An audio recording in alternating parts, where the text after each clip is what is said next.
välkomna till en ny video. Idag hade jag tänkt att köra 5 fakta om framtiden. Och hoppas att ni gillade mitt nya intro. Det första faktan kommer vara om Dubai. Alltså Dubai på 1900-talet såg helt annorlunda ut mot vad det gör idag. Ni kan få se en bild.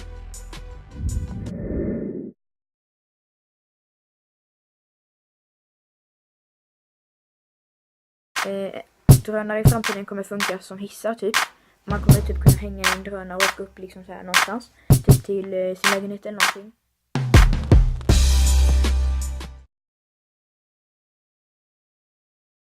Okej, det tredje faktan är hur människor kommer se ut om kanske om 100 år eller någonting. Och människorna kommer faktiskt se rätt så annorlunda ut. De kommer liksom vara lite typ bredare eller någonting. Och det kan jag också få se en bild på.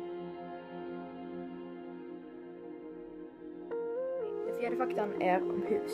I framtiden kommer det vara ännu högre hus och ett hus, kanske 100 våningar eller någonting. Det kommer kunna bo jättemånga där så det blir som en hel stad eller typ en hel by i ett hus.